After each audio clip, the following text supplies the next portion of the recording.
This evening on JKSSM News, we'll be covering a variety of stories, new and old.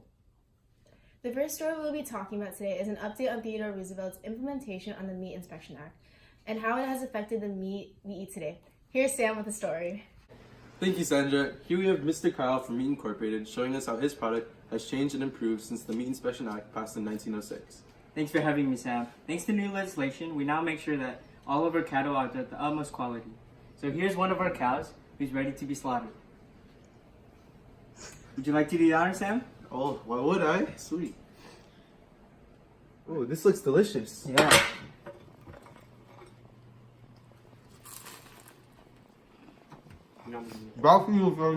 The Meat Inspection Act was just one of the effects that came from Roosevelt's administration. One major impact Roosevelt had was the legacy and conservation of the environment. Roosevelt himself set 230 million acres of land, 150 of which became land for national parks, such as the Crater Lake National in 1903 and the Wind Cave National in 1902. Keeping up with his idea of protecting social welfare, Roosevelt was instrumental in dismantling the Northern Security Trust led by J.P. Morgan. In other news, speaking of Roosevelt, we're going to cut back to a past JKSSM exclusive interview with Roosevelt and our investigative reporter. Go. One of my goals for the future is to implement a new policy to stop all those damn fingers in my meat. Also, I want to add Hold on 1 second. I'm sorry, my supervisors are telling me that you might be involved in an affair with your housemate. Excuse me? I was in the middle of explaining my future for this great country, and you interrupt me with a stupid scandal? How dare you accuse me of cheating? I don't even cheat. I love my wife. It's on you, but it seems there are many sources that have given some foolproof evidence of you sneaking around with this woman. And what is this evidence? Well, the evidence consists of drawings of the incident and one picture where the silhouette looks quite similar to you. So you're gonna accuse me of cheating on the love of my life based on pictures and drawings? That makes no sense. This is unbelievable. This interview is over. How dare you attack me like this? I cannot stand you damn muckrakers. Wasn't that an interview to remember? Wasn't it, Kylan? That's correct. Well, that must be why he lost the election of 1912. Speaking of the election of 1912, let's take a look back at how and why Roosevelt lost and President Wilson won. The three main candidates in the election were William Taft with the Republican Party, Roosevelt with the Bloemhof Party, and finally Woodrow Wilson with the Democratic Party. Because the Republican Party's voters were split over Roosevelt and Taft, Woodrow Wilson was able to take the victory by receiving 435 electoral votes and 41% of the entire population. This victory allowed the first Democrat in office in 15 years. Since having a Democrat in office, we've seen the focus shift to more progressive issues.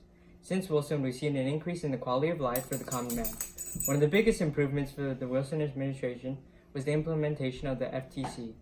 With the introduction of the FTC, we've seen corrupt and unscrupulous business practices be reduced, and fair business has been better nurtured. And don't forget about Wilson's policy of reducing tariffs on imports and the addition of graduated income tax to the Underwood Tariff Bill.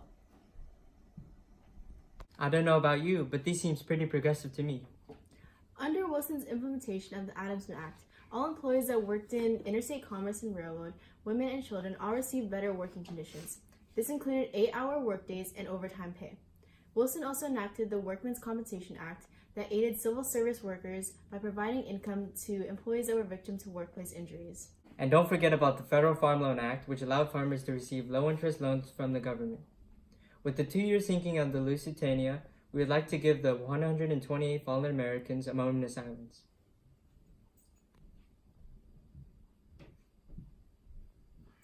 Okay, back to the show. With the 2-year anniversary, we would also like to show a clip that our team has made in remembrance of those who have lost their lives.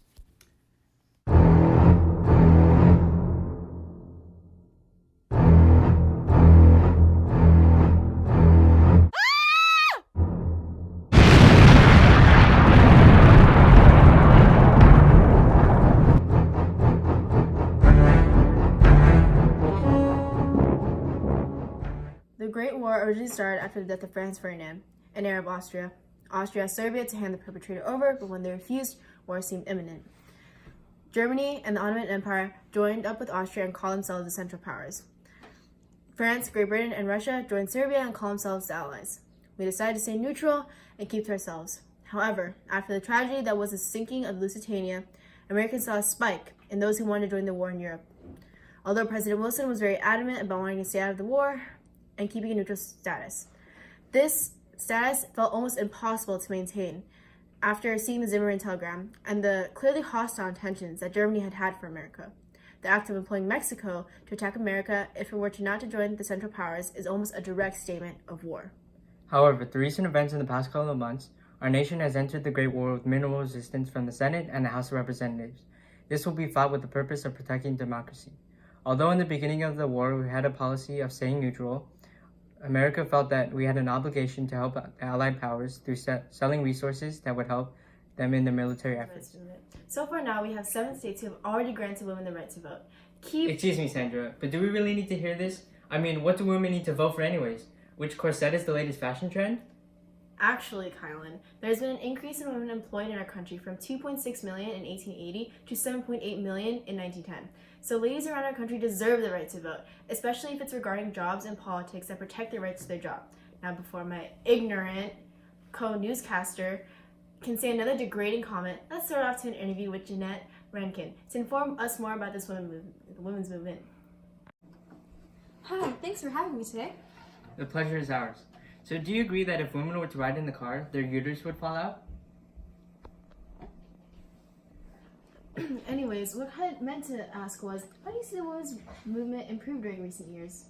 Well, from 1869, when the National Women's Suffrage Association and American Women's Suffrage Association were first created, we have definitely seen an increase of states granting the right to vote for women, going from 4 to 7 states, like you said earlier. Not only that, but those movements have spread to other states like Washington, California, Arkansas, and etc., making more women from all over our country involved in suffrage. I'd like to ask a few questions about you, actually. Back in August, you were the first woman to be elected in Congress from the state of Montana. Congrats, by the way. But a lot of us are asking, so what do you do? I mean, the men in the house make you do their laundry when they spill their coffee. Fantastic question, Kylan. Actually, I'd like to inform you that I work with the House to pass certain bills. Bills that grant women to vote, provide better schools for children, reduce child labor, promote the rights of women's unions, and provide a liquor prohibition. My colleagues in the different women's movement have also been advocating for these changes as well. Hold on there, women. Prohibition? Liquor? You're crazy for that. I mean, who would even listen to you guys? States like Massachusetts, New York, and Pennsylvania have completely disregarded this suffrage movement. At this rate, you women are going to be growing beards.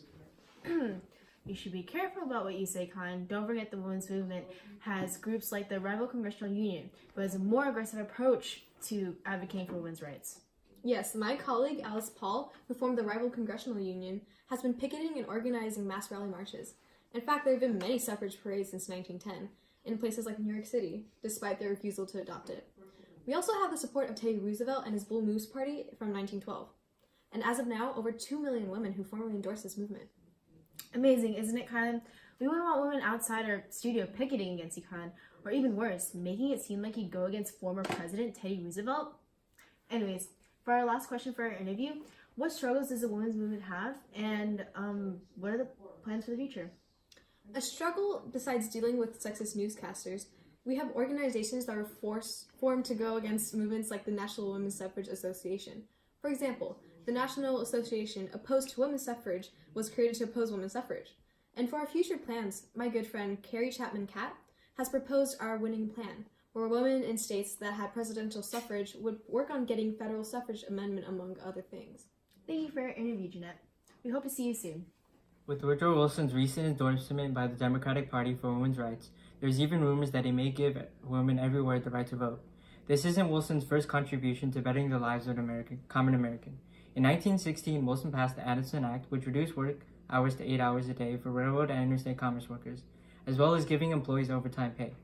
Wilson also passed the Lafayette-Siemens Act and the Federal Farm Loan Act. These two acts ensured the decent treatment and wages for workers on U.S. margin ships. And the Farm Loan Act provided farmers low-interest loans to farmers. The Keating-Owen Child Labor Act was another act which helped the rights of workers by putting restrictions on child labor. Along with these progressive reforms, Wilson also established the Federal Reserve in 1913, which provides a system for regulation of the nation's banks, credit, and money supply, along with providing the nation with a safer, more flexible, and more stable monetary and financial system. It is also in charge of supervising and regulating banks, along with other important financial institutions, to ensure the safety and soundness of the nation's banking and financial system and to protect the credit rights of consumers.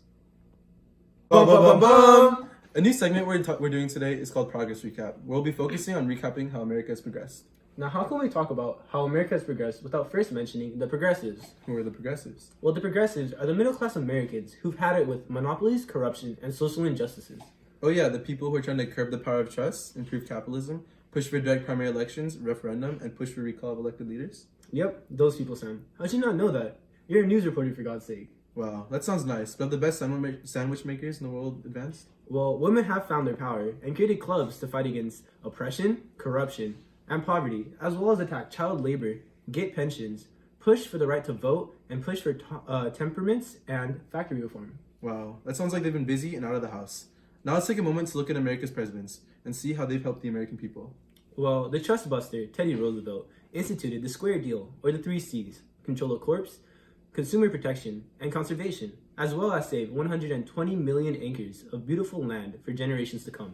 How about Wilson? Well, he was a man who acted. You can see that in how he got the Wilson Federal Farm Own Act, Lafayette Siemens Act, Adamson Act, highway construction, law against child labor, and workman's comp, all passed.